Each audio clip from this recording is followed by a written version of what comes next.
bacterias y toda esa historia, y por unas cuestiones de avatares que no tienen que ver con lo que uno ha estudiado, sino con otras historias, pues me atrevo a hablar de algo que no soy un experto, pero sí me gusta, y es algo que quiero, que es la cuestión del agua.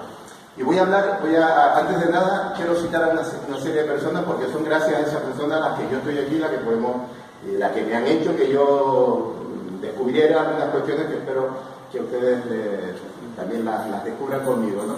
Una de las personas, la primera persona es mi padre, pero no por mi padre, sino porque mi padre trabajó durante muchos años, trabajó 50 años, porque ya es duro, en la Almasa, en la empresa de abastecimiento de agua. Mi padre compraba agua en las galerías para Santa Cruz, ¿no? Y yo de niño a veces, porque se compraba agua al día que se podía encontrar, entonces mi padre iba tenía que subir a la Guancha, subir a lo mejor allá arriba a Vergara, o ir a las galerías que están en el río de Arico, ¿no? Y subíamos a veces en burro, ¿no? Y yo era un chiquillo de 8 años, iba con mi padre a ver las galerías, y a veces cuando metíamos por aquellas galerías, y con el ingeniero veíamos aquello, y a veces veíamos que el agua era fría, y otras veces veíamos que el agua estaba caliente, ¿no?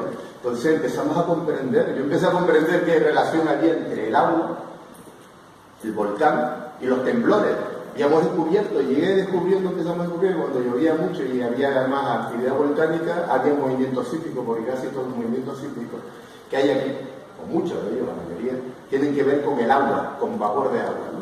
Y entonces, ahora mismo estaba hablando con una compañera y estábamos diciendo que cómo es posible que aquí en Canarias no haya una facultad de geología, ¿no? Y es algo que sigue siendo una muestra del poco cariño que tenemos a veces por nuestra tierra, porque tenemos una maravilla, lo equivalente al archipiélago Colón o las Galápagos, lo tenemos aquí en roca y en flores, y en cambio no tenemos nada que lo ensalce, y en cambio lo que estamos haciendo es cargándonos todos, ¿no?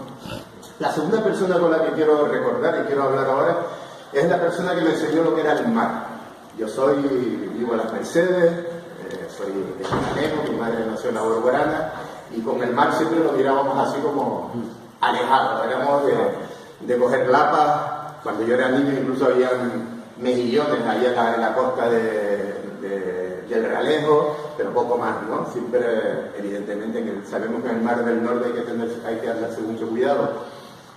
Pero cuando me fui a Fuerteventura, y ahí conocí para mí a la persona que más yo he conocido, que sabe del mar, se murió, se llama Miguel Pizarro, llegó a ser el director general de pesca, y él conocía el mar. Tiene el mejor libro que se ha hecho sobre peces de Canarias, se llama Peces de Fuerteventura, y por cuestiones de la política y de boberías, etcétera, etcétera, problemas de bancos que existían y que ya no existen, se ha perdido las placas y solo se sacó una edición. Si ustedes tienen la suerte de buscar el mar y consiguen un ejemplar de eso, pues cójalo, porque es una maravilla. Peces de Fuerteventura, Miguel Pizarro. Hablar de peces de Fuerteventura es hablar de peces no solo de Tenerife, sino de la Macaronesia. O sea, de Canarias, no solo de Fuerteventura, sino de Canarias y de todo, ¿no? Porque aquello, lo que no hay en Fuerteventura, pues es raro que lo encontremos en otra isla, ¿no? Miguel Pizarro se murió, pero Miguel Pizarro, y fue la primera vez que tuve conciencia de lo que era el mar. Miguel Pizarro tenía una enorme lucha con sus compañeros, que eran los miembros de la cofradía de pesca de Gran Tarajal. Fue uno de los que empezó con la iniciativa el corporativismo. Fue la primera persona que trajo una piscifactoría aquí a Canarias, la montó en tierra, no en el mar, y empezó a darse cuenta que la piscifactoría era un problema del carajo. Si no nos andábamos cuidado, era peor el problema que generaba que eso, que creemos que con la piscifactoría se acaba la pesca extensiva. Pero Miguel Pizarro, su gran lucha, y creo que es una lucha inacabada y que tenemos que retomar, era la lucha contra las nazas, sobre todo las nazas que se escapan. Entonces íbamos, y a veces al final ya nos metíamos fue cuando yo aprendí a bucear, ¿no? Nos metíamos debajo, pero no a ver peces, que a veces saludábamos a los amigos, a los meros amigos de Miguel Pizarro, porque los meros, como saben ustedes, son muy confianzudos, y entonces le llevaban un pedazo de choco, un pedazo de pulpo, y se acercaban, y a la primera vez el mero tal, pero después ya te saludaban y se acercaban, te veían y te miraban, ¿no? Los meros siempre viven en la misma cueva, ¿no? La misma casa. y si no los molestamos pueden vivir 12 o 13 años, cada año aumenta 1 kilo, entonces si ve un mero de 10 kilos tiene 10 años, y aquellos meros venían a saludar a Miguel Pizarro. Pero los últimos años no nos dedicábamos a eso, nos dedicamos a hacer algo que ahora está haciendo una gente maravillosa aquí en Igueste, que era recoger nazas sueltas. Las nazas están destrozando todo nuestro litoral, y entre las nazas y los emisarios de aguas residuales que se están cargando los cebadales y el disparate de algunos políticos que quieren que lo más importante es la expansión de los muelles, nos estamos cargando el litoral, y de eso vamos a ver si hablamos un poquito, ¿no? Disculpa mi ignorancia, ¿las nazas qué son? Las nazas son unas jaulas. Unas jaulas que tú las ves aquí en la punta, que antes se hacían de hierro, y era mejor, ahora en Chima se hacen de plástico. Entonces tiene una trampa, el pez entra, pero después no puede salir. Entonces lo peor que tiene la NASA es que a lo mejor tú cuando te comes un pescado de NASA, ese pescado se cogió hace 15 días, porque el pescado no ve la NASA, cada 15 días va elevando. Y un pescador es una pesca es como una pesca masiva, en plan. Es una pesca, tradicionalmente una pesca, sí, es un arte que se da bastante por Canarias y que... También quiero hablar de personas de las que he aprendido mucho de agua, de la química del agua, mis dos compañeros. Uno se murió, también era amigo de, bueno, los dos son amigos de Juana, Ángeles Perrosín, un ingeniero que trabajó conmigo en el ciclo de química ambiental. Estuvimos trabajando muchos años, 13 años entre y el otro amigo es Pepe Reyes, que es la primera tesis sobre la fluorosis, sobre el problema del flúor en los dientes de las aguas canarias, se debe a Pepe Reyes, y fue también compañero mío, y nunca me podré olvidar porque con Pepe Reyes hicimos miles de análisis de agua y vimos el problema que hay en Canarias y cómo se puede resolver. Y la última persona que quiero conocer la conocí hace un año y pico, y con el que hemos estado luchando él y yo. Él se llama Jesús Cisneros, es profesor universitario de la Escuela de Ciencias del Mar de Las Palmas, especialista en oceanografía y en depuración de agua, y fuimos las dos personas que en contra de lo establecido teníamos claro que había una relación entre los blooms de cianobacterias, Trichodesmium y Erythraeum, eso que es famoso, que hace un año, el año pasado, nos tropeó la playa mucho, y la emisión de fósforo, hierro y vitamina al mar. Nosotros nunca dijimos que la cianobacteria fuera caca, ¿no? Como decían, que querían desprestigiarnos, pero sí hay una relación que después hablaremos. Por eso, porque todas las personas que quería empezar a hablar. Voy a intentar, no me gustan mucho las presentaciones porque a veces en la película yo simplemente las pongo para no irme mucho, ¿no? Me gustaría que cualquier pregunta sobre la marcha, pues no la hiciéramos, y después vamos a ver si en un poquito tiempo todo no lo liquidamos y pues hablamos, que creo que es lo mejor, ¿no? Oye, pues quiero aprovechar, Julio. Antes has comentado que con otro compañero analizabais los problemas y sus soluciones. ¿Puedes hablar o matizar alguna solución real, no? Sí, y ahora de eso un poco va. La solución, me refería a la solución de la fluorosis, pero justamente hace 3 días en el ayuntamiento todos los ayuntamientos del norte, pero fue particularmente en Santa Úrsula, pusieron una planta para reducir el fluoruro, que es uno de los problemas que tenemos. El fluoruro es un problema, ya veremos. La cantidad de fluoruro puede afectar a los huesos y a los dientes. También se cree que en concentraciones importantes es responsable de algún tipo de cáncer. Y los fluoruros se pueden quitar de una manera sencilla. ¿Fluoruro es igual a salitre? No, fluoruro es una sal, pero es una sal particular que se llama fluoruro, y que tiene que ver con el volcanismo, ¿no? Vale, que está ligado, exacto, vale. Está ligado con los volcanes. Y entonces el fluoruro en el agua, hace unos años, y ahora me voy a ir ya, hace unos años se le ocurrió a algún interesado. Se ha demostrado que era una empresa interesada, una empresa que fabricaba halógenos, el flúor, decir que el fluoruro era muy bueno para el agua, y empezaron a ponerle flúor al agua. En Estados Unidos se empezó a poner flúor al agua. Era una empresa que fabrica halógenos de Estados Unidos, pues creó, y entonces de repente pasó a que ahora nosotros el problema no es el flúor o el fluoruro, pues se dice flúor, el fluoruro que tenemos en el agua, sino el fluoruro que tenemos en la pasta de dientes, el fluoruro que tenemos en un montón de cosas, y que entonces las dosis que tenemos de fluoruro pueden ser muy altas, pero eso tiene una verdadera solución. La solución es muy fácil. Simplemente ahora veremos que el problema del flúor no es la tecnología, pero el problema del flúor es vender agua embotellada, que es donde está el gran negocio. Vamos a ver si después esto va a surgir, pues imagino que va a plantearse.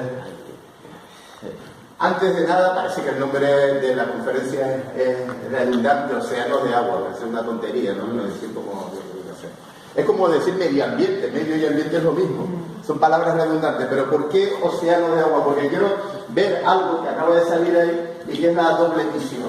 El océano es lo global, sobre lo que nosotros podemos hacer cosas, pero normalmente las tenemos que hacer a nivel local. La podemos hacer aquí. ¿Cómo podemos nosotros alterar el agua que puede bañar o que puede hacer que la isla Fiji se inunde o lo que sea?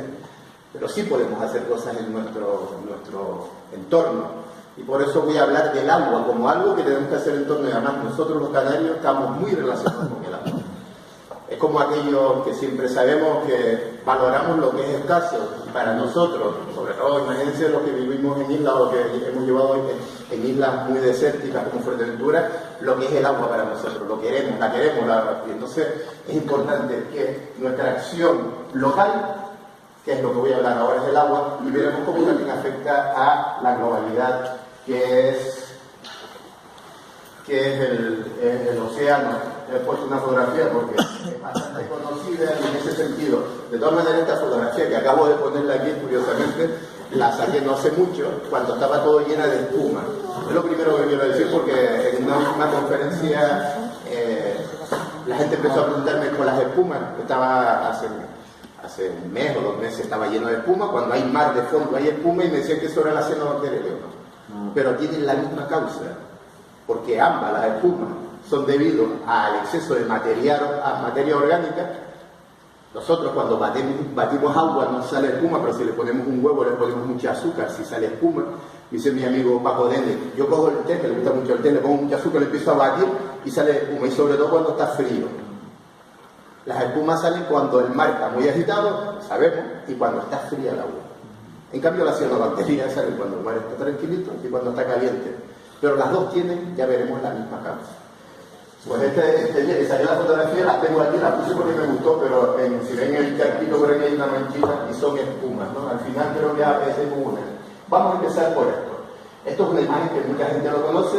Estamos viendo cómo el Polo Norte, una fotografía está hecha una película a base de fotografía cada 2 semanas y tal. Estamos viendo cómo el Polo Norte ya llega a descongelarse, ¿no? Es una fotografía, una película que la pueden ustedes bajar de la NASA, una película hace 2 años.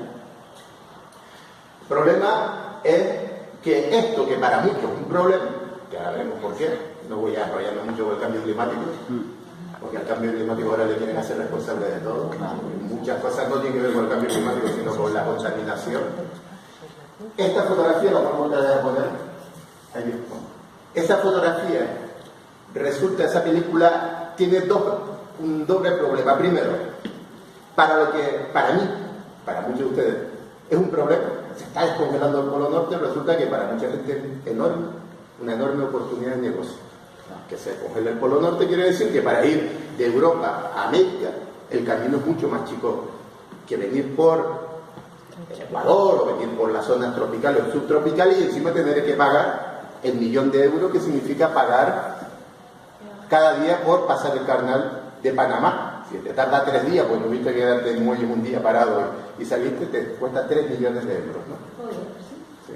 Eso es lo que cuesta pasar el canal de Panamá, por un barco grande, evidentemente. Entonces imagínense qué negocio puede ser para muchos pasar por la vía que se llama el Mar del Norte. Claro, para eso tiene que estar descongelado. Por eso, el problema de los problemas ambientales siempre hay que verlo desde 2 puntos de vista.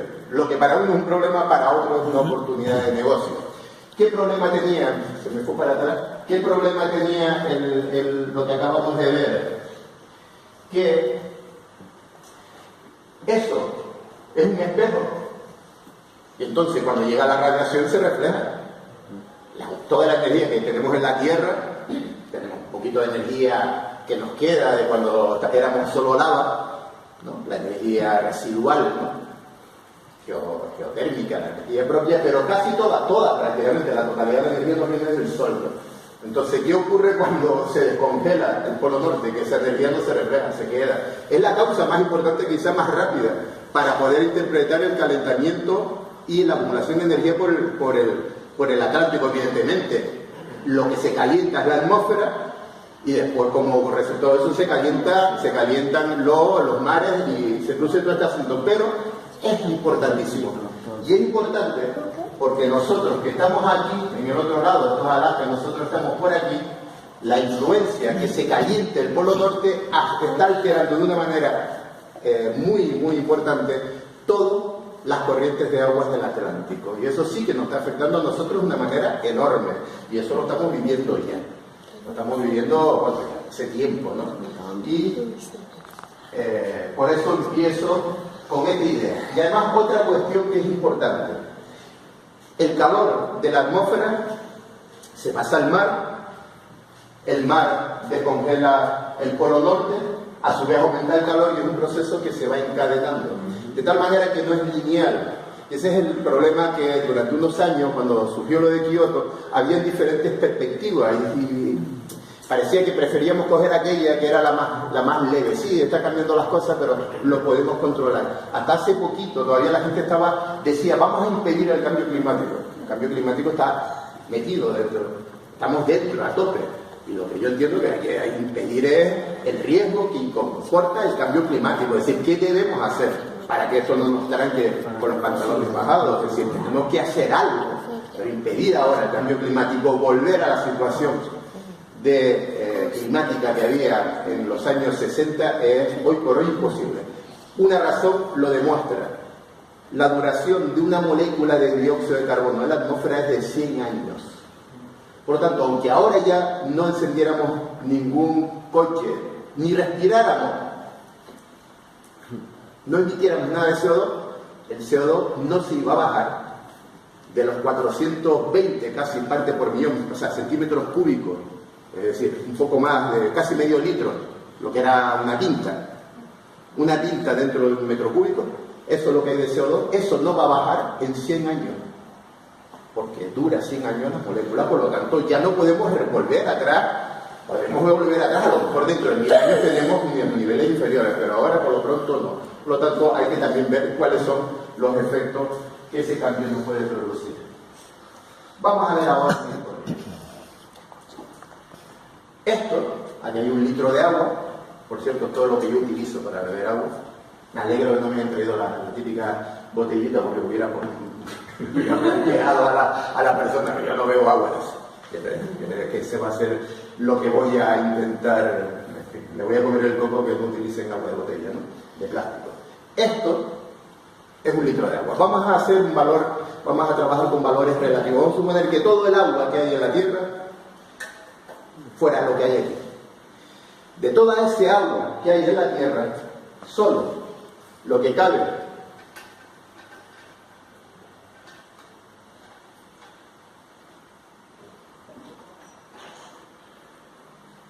le acabo de coger aquí el agua de la punta y de Bajamar es magnífico, no se lo veo a la gente que piensa que es mala, no tiene nada que ver con la de la laguna. Hace análisis de agua diariamente. Sí. Pero el agua de... El agua del grifo. De aquí. Eso es lo que quiero decir hoy. Imagínense que yo lleno el chupito pero no entero, esto. Este sería todo el agua dulce, toda el agua dulce que hay en el planeta, incluido el agua que hay en Groenlandia. Toda el agua dulce que hay en el planeta es esta, o sea, el agua sin sal. Este es todo el agua que hay en la Tierra. Pero el agua que nosotros podemos acceder es la que hay aquí dentro. Es decir,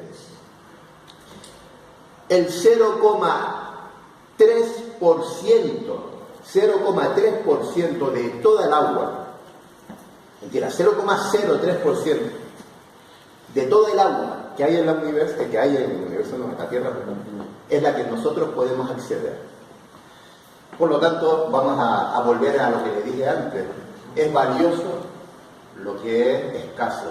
Y por eso, está claro que ahora la posición de las mayores empresas, los mayores poderes en el mundo están comprando enormes superficies de terreno, están haciendo eso porque están equiparando, están buscando, están cogiendo todo el agua que pueda haber. Las mayores reservas de agua que hay en la Tierra, bueno, pues es lo mismo que acabo de plantear, esto lo pongo en valores aquí, lo mismo. 1 litro, esto es 10 mililitros, aquí dentro puse 1/3, 3 mililitros de agua. Y lo que cabe es, piensen que 10 gotitas es 1 centímetro cúbico, 1 mililitro, pues 3 gotitas. ¿Ok? Es lo que sería el equivalente del agua que está a nuestra disposición. Vamos a ponérselo, vamos a pasar sobre los valores relativos y tal.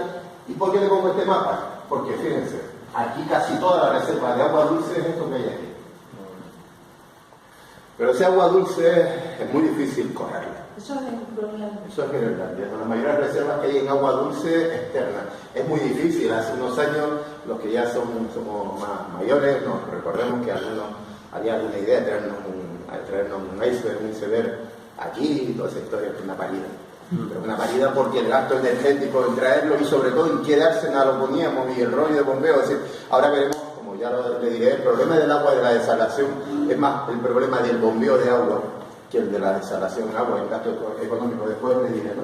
Bueno, esa es casi todo el agua, pero la mayor reserva, aparte de esta, que está muy difícil, y que por cierto, se están descongelando, no que se estén descongelando los glaciares, porque alguna gente dice, coño, ¿cómo? Si ha subido, en realidad ha subido un poco más de 0,6 décimas de grado, ¿cómo es posible que se estén? No, hombre, no se está descongelando, eso es otra de las maneras, no se está descongelando los glaciares, es una mentira.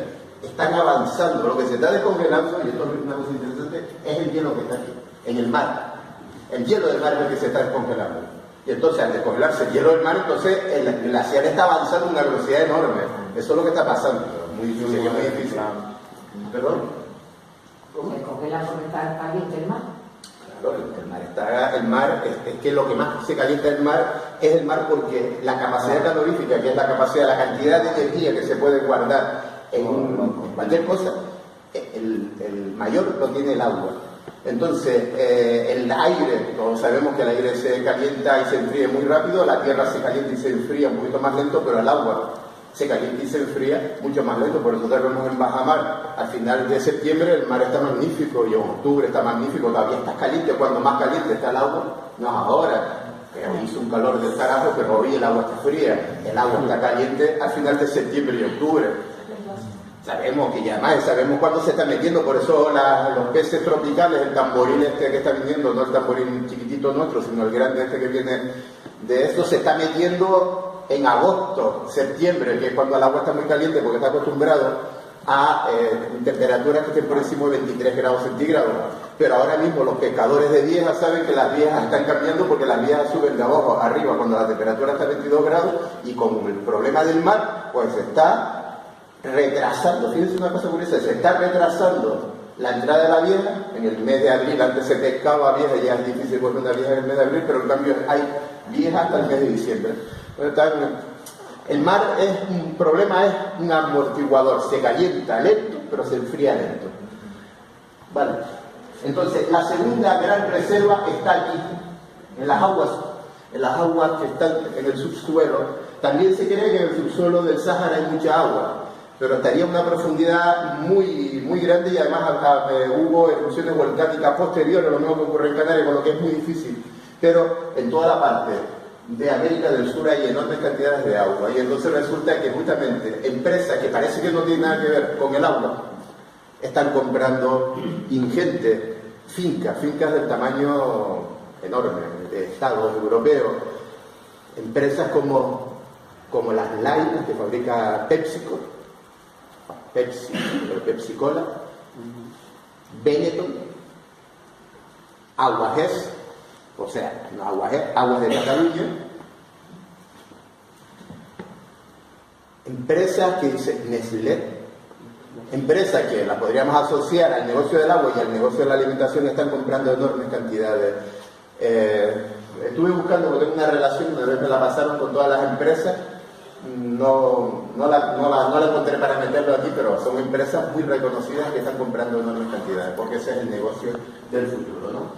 Y ese es el negocio que tenemos que hacer. Ahora, ¿qué tenemos que hacer? ¿Cuál es el problema? Ahora voy a pasar de algo. Para vender el agua, ya lo veremos al final, hay que envasarla. Y ese es el gran negocio, pero también ahí podemos parar. Todavía la sociedad civil puede decir, bueno, todavía nosotros lo vamos a regalar todo, nosotros lo vamos a dar hecho. Ahí te pongo disruptores hormonales y plásticos.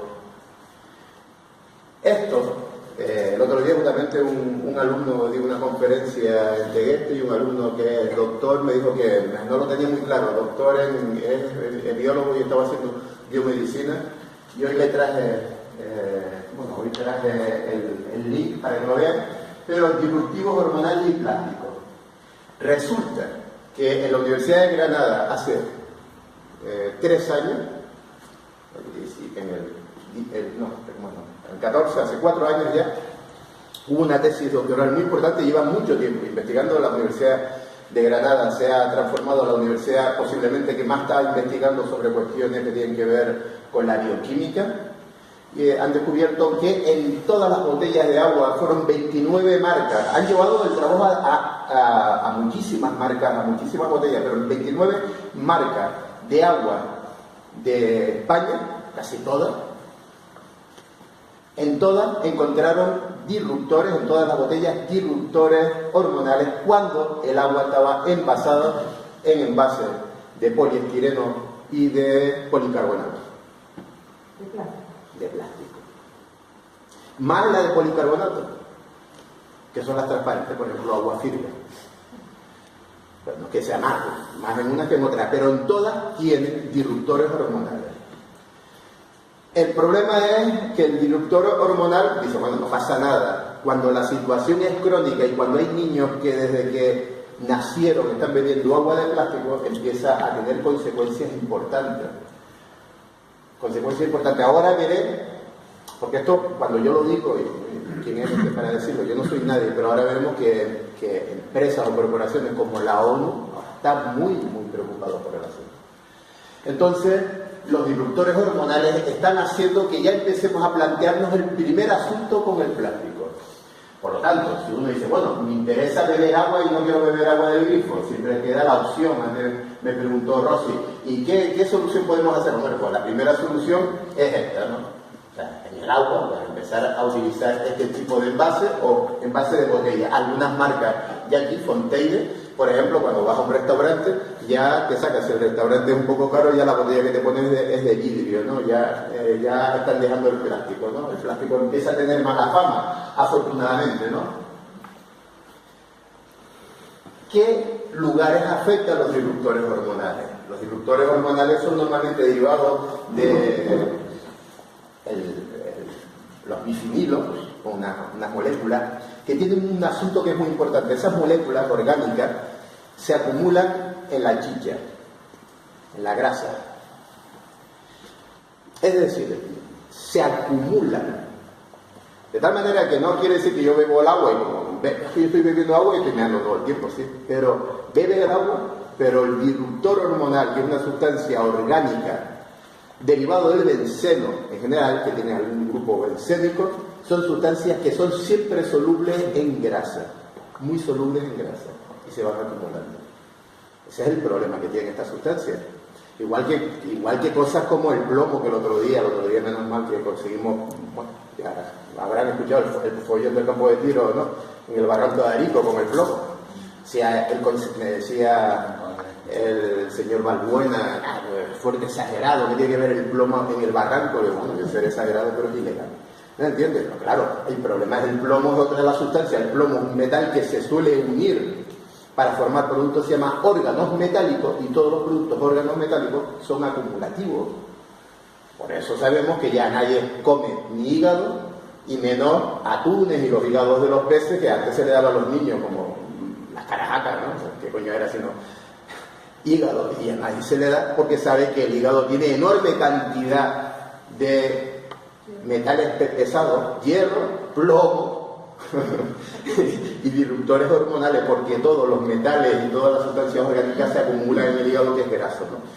Y en todos estos órganos se acumulan los disruptores hormonales. Que puede afectar, hombre, puede afectar muchas cosas, pero una de las cosas que sí está, que sí parece que hay una correlación, es cuando decimos, no, ahora hay un montón de niños obesos, por ejemplo, en sitios de Canarias, como en la zona del noroeste de Gran Canaria, hay un montón de niños obesos cada día. La gente no se lo explica y parece que hay una tendencia genética para que haya una especie de gen que le tiende a ser obesos, pero la obesidad mórfica está enorme, desastrosa, es algo que no es normal. Dice, no, es que está comiendo todo el día. Sí, está comiendo todo el día, sí, dicen, sí, hamburguesa. Sí, que también está bebiendo todos los días y estamos constantemente comiendo disruptores hormonales, ¿no? Los disruptores hormonales afectan al bocio, afectan fundamentalmente a la tiroides y producen efectos que tienen mucho que ver con crecer de ancho y otros asuntos, ¿no? También afecta, cuando decía, yo me acuerdo cuando decía Chávez, no, los americanos nos mandan los pollos y los niños le están creciendo tetas y tal. Es verdad, no sé si era verdad que los americanos les tiraban los pollos, la carne de pollo hormonada, pero es verdad que las hormonas, que se parecen mucho a algunos disruptores hormonales, porque todos están derivados del benceno, de una molécula que se llama el fenantreno y que tiene muy parecido a la molécula de la vitamina D, muy parecida a la molécula de la testosterona, muy parecida a la molécula del colesterol. Es decir, todas esas moléculas tienen en común que todas se parecen mucho y todas están asociadas a una cosa que se llama la acetilcoenzima A, que se transforma en esos rollos de fenantreno, etcétera, etcétera. Es decir, que esto no es ninguna bobería. Y por eso vemos, Señor, es raro, tengo el colesterol alto, resulta que tengo problemas hormonales, etcétera, etcétera, y todo está. Cuando yo estaba en el ciclo de química ambiental, hacíamos un experimento que se lo voy a poner muy sencillito. Teníamos un aparato para medir lo que se llama la materia orgánica que tiene el agua, se llama un TOC, o TOC, Total Organic Total Organic Compuesto, ¿no? Un aparato muy sensible que te permite determinar si el agua tiene materia orgánica, a niveles muy pequeñitos. Estoy hablando de partes por billón, no partes por millón, partes por 1000 millones, es decir, un aparato muy sensible. Entonces nosotros hacíamos un experimento que era muy simple, cogíamos agua destilada, agua nosotros destilamos en un destilador, podíamos sacar agua en milipores, agua muy buena, muy pura, y metíamos agua en una botella de vidrio, agua en una botella de plástico, agua en otra botella de plástico y agua en otra botella de vidrio, ¿no? Y la misma agua obtenida en el mismo momento la cerrábamos y tal. Cogíamos agua en la botella de plástico y la botella de vidrio la metíamos, la guardábamos en un sitio oscuro, y agua de la botella de plástico y la botella de vidrio y la sacábamos al patio y la dejábamos un par de días. 3 o 4 días, bueno, un par de días nos íbamos haciendo análisis, así lo íbamos dejando, entonces íbamos observando que a medida que iba estando más tiempo en el patio, en los niveles de materia orgánica que captábamos en el agua iban aumentando. En cambio, nunca conseguimos en el periodo, los problemas, los trabajos nuestros eran a lo mejor de una semana, no lo podíamos llevar más por cuestiones técnicas, era un colegio, ¿no? Pero en una semana no llegamos a detectar con esa precisión agua embotellada que estuviera en oscuro y cerrada, pero la que estaba fuera era una cosa que era evidente, el crecimiento directo. ¿Por qué? Porque la energía que nos llega cada día, además aquí tenemos más energía solar en el espectro que nos llega, más energía ultravioleta, afecta una reacción que es lo que se llama la reacción catalizada por luz. Entonces todos los procesos procesos catalizados por la luz afectan mucho a la materia orgánica. Entonces la luz que tenemos en Canarias, muy rica en ultravioleta, hace que el plástico se degrada, porque además no nos olvidemos que por ley el plástico tiene que ser degradable. No podemos poner plástico degradable porque en su momento se pusieron bien, imagínense. Pero claro, ¿qué es la degradación del plástico? Eso otro problema, que sería otro cuento, ¿no? Pero el plástico tiene que ser degradable, por lo tanto hay que ser convencido del agua. ¿Quién te garantiza que la botella que tú compras en Mercadona te la pusieron el mismo día que la compra y llegó en avión express y estuvo ahí. El agua no te pone en las botellas, en la fecha de envase, pero sí te lo pone en los palés. Hay una cosa que es la trazabilidad, está con un código de barras, se puede saber el momento en que se sacó el agua y se trazó, y te sorprende porque puede llevar meses ahí. Y siempre los almacenes, no piensen que están refrigerados, los almacenes es una cosa que pones ahí las botellas. Ok, por lo tanto, cuando llega el problema no es que coja el agua y tal. Y otra cosa que quiero hablar, el otro día tuve un problema con una persona que me llamó algo así como, de verdad, fue un poco antipático. Me llamó algo así como un terrorista, ¿no? Y me llamó ignorante. Bueno, soy ignorante, pero de esto no es ignorante. El agua embotellada, en plástico o lo que sea, el agua embotellada, utiliza como técnica de desinfección hervirle, lo que se llama la pasteurización de agua. El señor me decía que era un ignorante, que ¿cómo se va a pasteurizar el agua? Pensaba que la pasteurización solo se le hace a la leche, ¿no? Hervir el agua frente al agua de la calle, que utiliza las técnicas que son la cloración mediante cloro o dióxido de cloro o el tratamiento de luz ultravioleta o la ozonificación. Son las técnicas que se utilizan para quitarle la... El problema es que significa que el agua es peor o mejor. No. El agua hervida funciona, pero cuando abrimos la botella, la garantía se terminó. Estamos rodeados de esporas, de bacterias, o sea, de hongos, etcétera. Aquí, cuando yo abro la botella, desaparece. Imagínense ustedes que yo vea al chiquillo, te coja la botella y se la mete en el agua.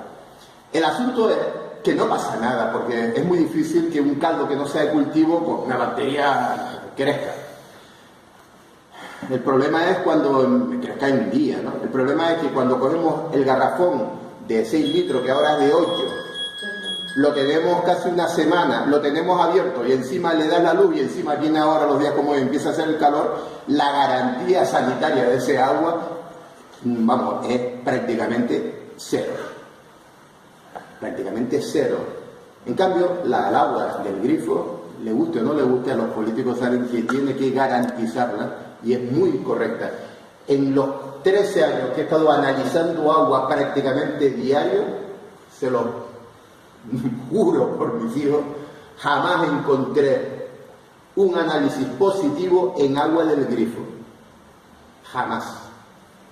Sí encontré análisis positivos y muchos en agua de aljibe de edificio, porque la gente, la sociedad, las comunidades no limpian los aljibes, tienen que hacerlo, pero no lo hacen. Y en agua de algo que tenemos una falsa cultura de otra historia, no, tengo la talla, ¿no? De mi casa, de mi abuelo y tal, pues claro, el problema de la talla es poroso, y esa talla que ha estado en contacto con el agua y tal y cual, se han desarrollado colonias. El agua que nosotros echamos efectivamente le quita el gusto al calcio, a las sales de calcio y de magnesio, pero aporta algo que es malo, aporta sodio, son unas zeolitas, hay un intercambio iónico, te quito el calcio y te pongo sodio.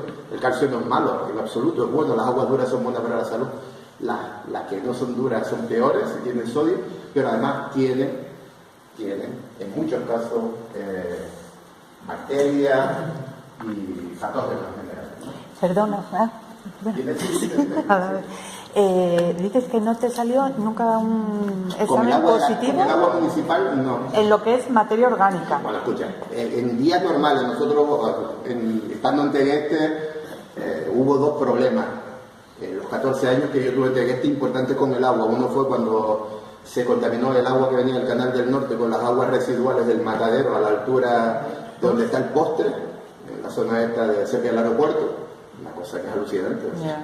Que el Canal del Norte no estuviera cubierto. Entonces, eso es un problema. No pasaba nada, porque el agua cuando llegaba aquí arriba, bueno, en Tegueste, al depósito de lo que se llama el Callidero, ahí hay un depósito de la empresa de agua, ahí se cloraba y no había problema, pero claro, ese agua en ese momento sí detectamos agua muy contaminada la que entraba, y después hubo otro problema, pero no con, bueno, Estoy hablando de contaminación orgánica. Es que yo me refería bacteriológica, que ¿no? el agua se le trata también con otros compuestos, pues eso, el cloro y demás, Sí. y no sé. El cloro tiene mala fama, después hablamos de eso. Lo que sí es verdad que el agua lo que sí tiene muchas veces niveles de fluoruro altísimos. Ahora hablaremos, pero eso es lo que empecé yo esta historia, sí se puede quitar. Pero yo me refiero al problema de la seguridad bacteriana. Vale. No hay, nunca detectamos un caso positivo en un agua tratada de manera adecuada. Incluso puede haber, nos han llegado agua que tenían turbidez, es decir, que tenían, aunque ustedes lo ven transparente, no estaba totalmente transparente, tenía más de 2 unidades de ferométrica, que es la unidad en que se mide la turbidez, un aparato que se llama el turbidímetro, y ese agua, que hay que analizarla por narices siempre de manera bacteriológica, pero puede tener una cosa que se llama los Clostridium prefiges, que viven en el suelo y por lo tanto pueden estar en la turbidez. Ni siquiera en esos casos nosotros detectamos que estuviera, es decir, que el agua había estado en contacto, pero el tratamiento con el cloro es una eficacia total, ¿no? ¿Me puedes hablar ahora o después sobre si el agua es dura, si está mal o no el calcio? Sí, bueno, ahora lo voy a hablar, evidentemente. El agua, la Organización Mundial de la Salud, que tiene mala fama, porque aquello de que hace unos años la gente empezó a decir la vacuna y tal cual, pero hoy por hoy es el referente. La Organización Mundial de la Salud trabaja para la ONU y trabaja mucha gente en la Organización Mundial de la Salud. Son gente seria y sobre todo son mexicanos, gente que tienen unos conocimientos enormes. Si hay alguien que sabe de agua, son los mexicanos, por narices. Toda la gente de América Central tiene unos niveles, pero México en particular es enorme en los estudios. Están los franceses y los mexicanos, son las autoridades más que se saben de agua. La Organización Mundial de la Salud te recomienda que el agua sea ligeramente dura. La dureza del agua es debido al calcio y al magnesio. El problema de la dureza del agua es que la dureza le da mal sabor al agua y no produce espuma. Y eso es un problema con lo que vamos a ver después. Pero un poquito ahora. Al no producir espuma y al saber mal, la gente dice, esta es una agua de mala calidad. Entonces, algunos de los filtros que se venden por ahí, los filtros de intercambio iónico, y si aquí hay alguien que se dedica al vino, saben que si alguien se dedica a eso, para limpiar las calderas tengo que hacer pasar el filtro por una resina de intercambio iónico, porque si yo lo lavo con agua de la calle se me cae el ácido tartárico del vino y se me produce unas incrustaciones del carajo. Lo que hacen esas resinas es quitar el calcio, pero pone sodio. ¿Qué pasa? Que el sodio no tiene sabor, no sé que sea la cantidad de sodio que tiene el agua del mar, pero el sodio no tiene sabor y entonces la gente dice, ay, qué buena está el agua, pero el sodio sí te sube la presión arterial, un disparate. La gente dice, ¿qué problema es que el agua es calcio? Y después hay por ahí otra historia que me lo decía el otro día una niña. No, es que el agua de la calle, como tiene mucho calcio, el médico le había dicho que era malo para el riñón. Yo no me quiero meter con el médico, yo no sé si el médico le dijo eso, pero las piedras del riñón no son de calcio, son de una sal del calcio, una sal insoluble del calcio que es el oxalato cálcico. El problema es si yo me pego una hinchada de calcio y una hinchada de ácido oxálico, que ¿dónde está el ácido oxálico? Por ejemplo, en el colacao. Y si yo me pego una hinchada de ácido oxálico o me pego algo que es enormemente bueno para la mayoría de la gente, pero puede ser algo horrible para la gente que tiene piedra en el riñón, que es comerme una ensalada de berros crudos, pues entonces lo que estoy haciendo es un problema del carajo. Pero no por el calcio que tiene el agua, porque el agua, a lo mejor, en el mejor de los casos, puede que tenga 200 o 300 miligramos de calcio, medido como carbonato, es decir, menos 50 miligramos de calcio y otros tantos de magnesio, y la leche tiene 800 miligramos, 900 miligramos. Es decir, el nivel de calcio que tiene la leche es 20 o 30 veces mayor que la del agua, aunque tenga mucho calcio. Y nadie va a cuestionar el problema, la necesidad de los productos lácteos, sobre todo en una parte de tu vida, ¿no? O por lo menos del calcio. No quieres comer leche por otras historias, pero el calcio es fundamental, ¿no? Fundamental en nuestro organismo. Uno de los metales, el calcio, el sodio y el potasio, son metales, por supuesto el hierro, esenciales en nuestra vida, pero el calcio es esencial. Y hay una mala fama, ¿no? Y entonces, ¿qué pasa? Que son malas famas que yo creo que están alimentadas, entre otras cosas, porque es un enorme negocio, como veremos, vender agua, ¿no? Decías que es el oxalato que causa la... Las piedras del riñón tienen que ser de sales insolubles, y entonces la sal insoluble, de la que son la mayoría del riñón, también hay sales de silicatos, ¿no? Piedras de silicato, pero eso son las aguas, por ejemplo, que sacan de pozos muy antiguos. Bueno, eso, en Canarias no hay mucho sílice en el agua, afortunadamente. Bueno, las aguas normales, de galería. Las de pozos es otro problema. Las de pozos ya, eso sí es un problema. Hay que quitarse el agua de los pozos. Pero las aguas de galería no, las aguas de galería son aguas muy buenas porque son filtradas. Pero al pasar por unos terrenos que tienen que ver con las erupciones, diferentes erupciones volcánicas de Canarias, pues pueden aportar calcio, magnesio. Por ejemplo, en Tenerife hay más magnesio que calcio en el agua, una cosa curiosa. Más magnesio que calcio, dice la gente. Claro, en valores en mil equivalentes, como el calcio es más pesado que el magnesio pesa 23, el calcio 40 en pesos, pero hay más, y en cambio en todo el mundo ocurre lo contrario, hay mucho más.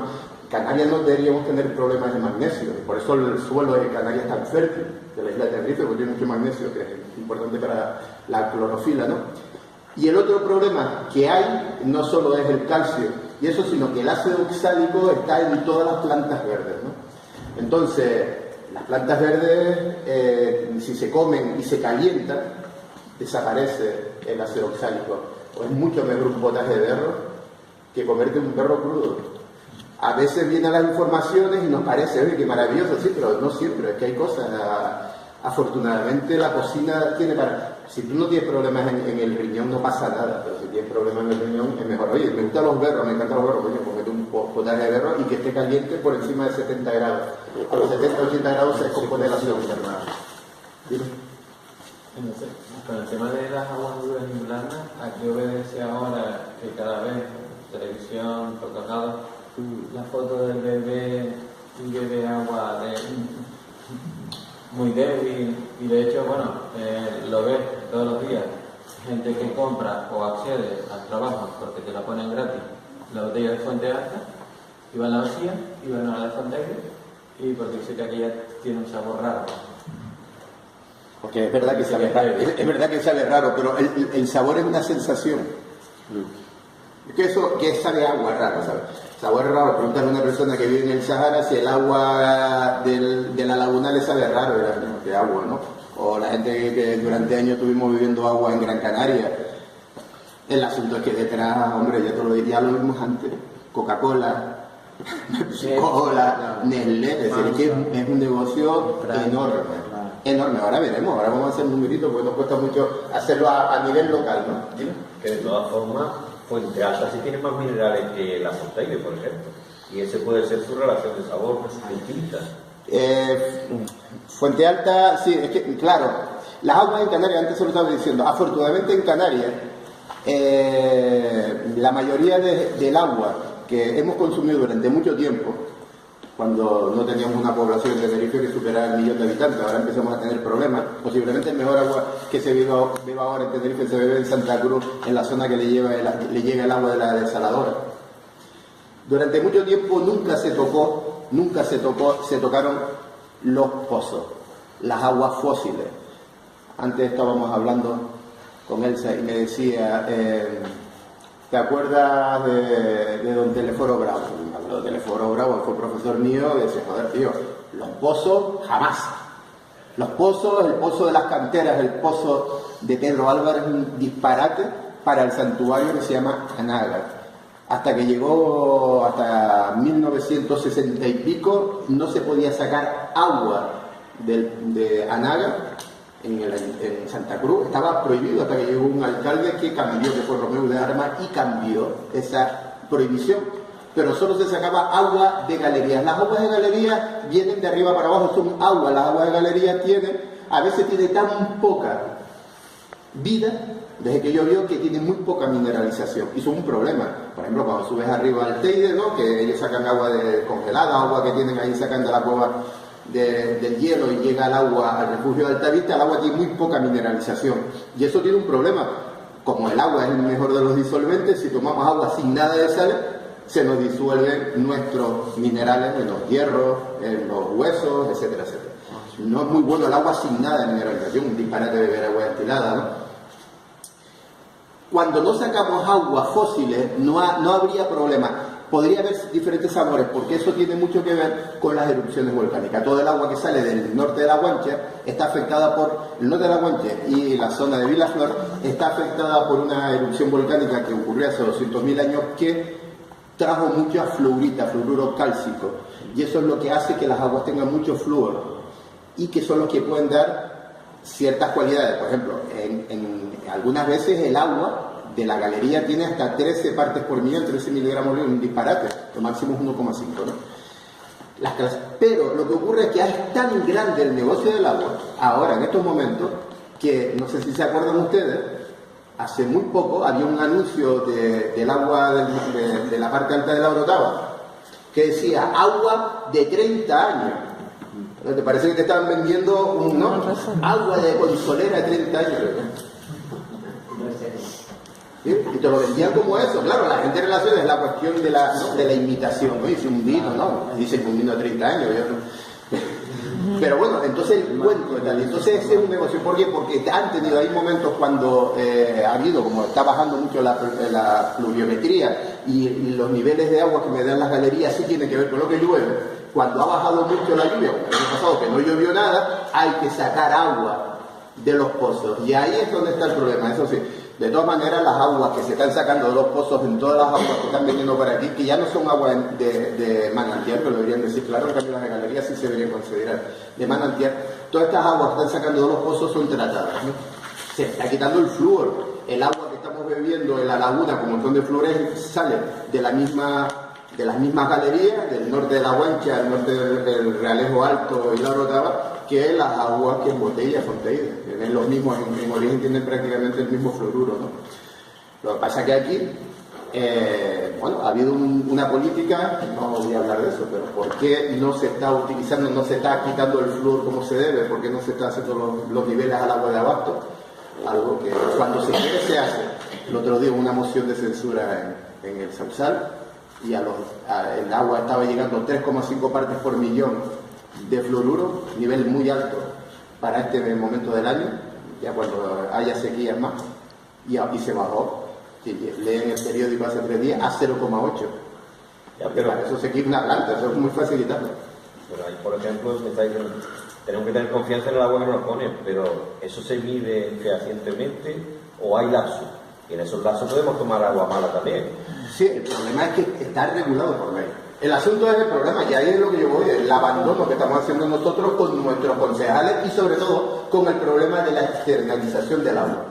Después, si quieren, bueno, se lo voy a decir ahora, porque si quieren, vamos a hacer una cosa. En Tegueste, hace bastantes años, estaba todavía Vidal de alcalde, nosotros teníamos allí el laboratorio, hacíamos los análisis, entonces ya que empezamos a analizar el agua y de repente empezamos a subir un disparate los niveles de fluoruro, ¿no? Por encima de 3. Y eso coincide cuando se utiliza mucho agua que viene de Vergara 1 y Vergara 2 y se utiliza menos agua que viene de las galerías que hay en el Portezuelo y las galerías que hay aquí en Nieto y un par de galerías que tiene el propio ayuntamiento, ¿no?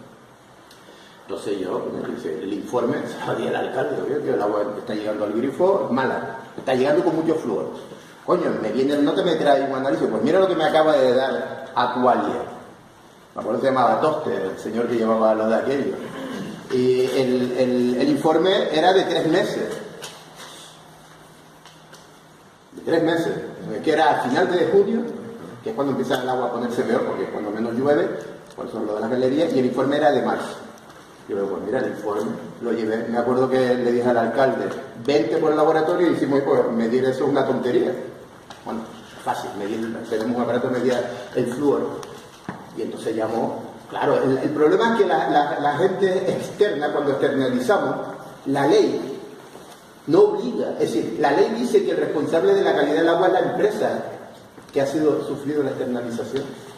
Y nos la están dando con queso. Pero total. ¿Qué ocurre? Que cuando tienen una queja tiene que ser Sanidad Exterior la que hace ese análisis. Y Sanidad Exterior está determinando los niveles de droga que entran por los aeropuertos o los análisis de los deportistas. Se pasan el tiempo con eso, los tienen metido ahí, metiéndose en esos follones. No se analiza de manera, no hay una inspección que haga de forma externa análisis periódico y nos dan con queso.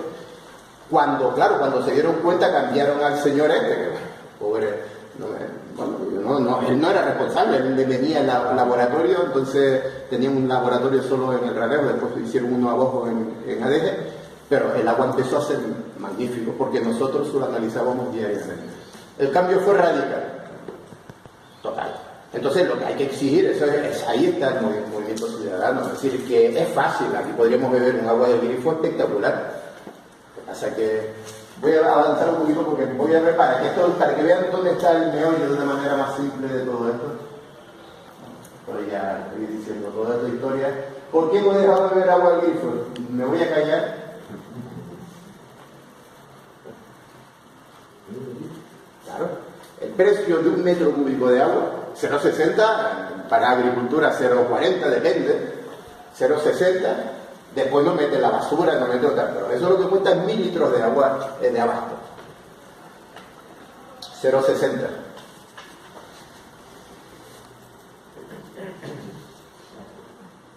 ¿Está claro? No hay que hacer mucho, y es que eso es así, es que están como locos, mucha gente que tienen acciones de agua, Sabasa, los hermanos Vázquez y otra gente que quieren que a los algunos de las fuentes que tienen las declaren fuentes de uso, porque es un negocio enorme, y bueno, pues el dinero lleva el dinero. Entonces aquí de repente que veníamos cuando éramos chicos, lo digo con todo el cariño, por eso empecé con el rollo de mi padre, trabajó tantos años, 50 años, en la masa, ¿no? Pues me acuerdo que aquí era lo único que nos parecíamos a los de Madrid, decíamos, tenemos el mejor agua del mundo y tal. Tenerife un agua, y ahora resulta que toda la gente tiene la sensación de que el agua de Tenerife es malísima cuando no hay razón. El agua de Tenerife podría ser magnífica. De hecho, el agua de Tenerife es magnífica y se utiliza sobre todo para regar los invernaderos con cultivos hidropónicos, porque lo que no podemos estar tirando cada 3 o cada 4 años es el suelo hidropónico, que cuesta muy caro, y lo tenemos que poner con agua que no tenga prácticamente contenido salino. En cambio nos están dando a nosotros un agua horrible. Como todo, la política es la jerarquía, pero la historia es la siguiente: puede ser el agua buena de las tuberías, bueno, sí, el agua de Bajamar es magnífica, el agua de la Punta es magnífica, y el agua de muchos sitios es magnífica, y el agua que sale de la desaladora de agua es magnífica. Y las desaladoras podrían funcionar perfectamente por la energía alternativa. Ahora como un parque eólico podríamos tener agua en cantidad. Dime. Sin embargo, el agua de aquí tiene mucho cloro, o sea, hay que tener ganas. Sí, pero es que ahí volvemos... Depende de los días, de hecho depende mucho de la hora del día. Sí, depende mucho de la hora del día, y depende mucho de tal, y depende mucho... Vamos a ver, vamos a pasar un poquito a la cloración. Yo creo que es algo que no... ¿El cloro es malo? Si se pone el cloro en las cantidades que tienen que ponerse, que nunca deben pasar para el agua que bebe, lo que se llama los 0,5 miligramos por kilo, 0,5. El cloro no solo no es malo, sino que el cloro ha salvado, es el responsable posiblemente de la superpoblación en el planeta. Decía Winston Churchill que había más creado el agua, la cloración del agua, por eso que todas las personas que habían estado en las comisiones contra la guerra. El cloro es lo que ahora acaba de enviar España a la gente de Honduras y a la gente, cuando hay problemas, Honduras, Guatemala, ¿dónde fue? Guatemala, la erupción, ¿no? Es decir, el cloro es, las plantas de cloración no nos deberían preocupar. Para mí, yo solo bebo agua de cloro, pero tengo un cáncer, lo he tenido, estoy en esta historia, no tengo problema. Me preocupa mucho más el agua del plástico, pero muchísimo más, te lo puedo asegurar, muchísimo más, porque además, evidentemente, la relación es muy pequeña. El cloro tal, pero vamos a ponernos, oye, que no me gusta el cloro, pues, joder, hay otras medidas. El cloro tiene mucho sabor, ese es el problema. El otro día una señora alemana me vino, otro cuento, en Facebook, yo tengo un rollo ahí, sigo, contándome boberías. Yo conozco bien Alemania, estudié en Alemania y viví en Alemania muchos años. En Alemania se utiliza el ozono, pero el ozono que llamamos el ozono aquí abajo, no es el estratosférico, sino el troposférico, es más peligroso del carajo. El ozono sí puede generar radicales libres. Yo prefiero la cloración que la ozonación. Después hay una sustancia que no es el cloro en sí, sino una molécula que es el óxido de dicloro, el Cl2O, que es tan potente como el cloro y tiene mucho menos sabor, pero más caro. Se podría cambiar aquí, en algunos sitios se hacen, algunos ayuntamientos lo hacen, no en Canarias. En Canarias no se utiliza el cloro, por cierto, porque la gente habla de cloro, aquí nadie utiliza el cloro. Hace muchos años no se utiliza el cloro, porque el cloro es muy peligroso usarlo. Directamente como se utiliza la lejía, el hipoclorito. Hipoclorito, lo que se llama polvos de gas, que es el hipoclorito cálcico, se le echa polvos de gas y entonces se libera el cloro poco a poco. El problema es que, te repito, tiene gusto, pero hay campañas contra el cloro que yo creo que son injustas desde el punto de vista de la química.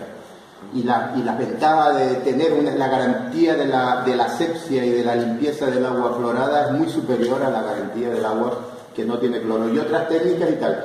Te repito, se puede coger el agua, si no lo cloras, la hierve. Sí. Pero la botella se hierve, pero hay que beberlas recién, ¿no? No puedes hacerlo. Pero con el cloro hay mucho. Ahora, el cloro sabe mal, pero el sabor, te lo vuelvo a repetir, es... Tú le preguntas a cualquier niño de 10 años si le gusta la cerveza, dice que no, pero se lo preguntas cuando tienen 15 y ríete si le gusta la cerveza, ¿no? Los sabores pues se hacen, es un hecho cultural, ¿no? Más que otra cosa. Sobre el cloro, es verdad que si lo dejamos en la botella destapada por un par de horas, es mejor que lo directamente. Vuelvo a repetir, el problema es que la gente si fuera cloro sí. Si fuera cloro sí, pero te repito, no utilizamos cloro, igual que ya. El ejemplo sería con el vino. Si estuviera inteligente me entendería mejor. No es lo mismo echarle la mecha de azufre al vino que echarle el metabisulfito. No es lo mismo.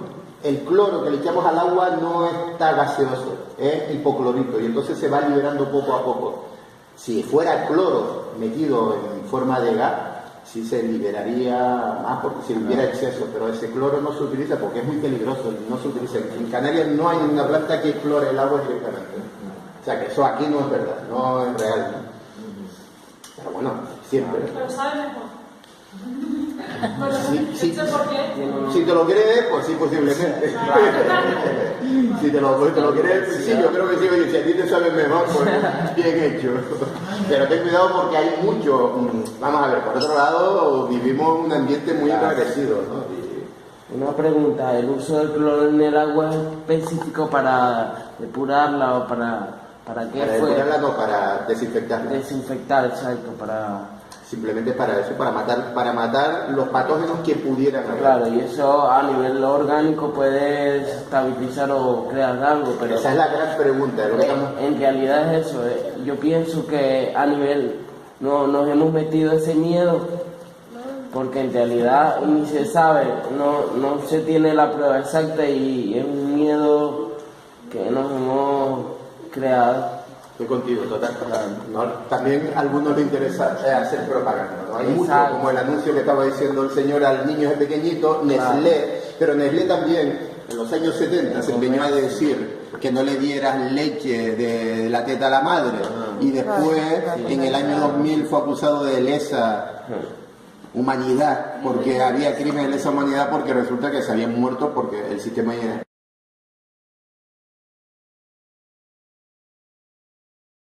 Los niños no tienen sistema inmunológico desarrollado.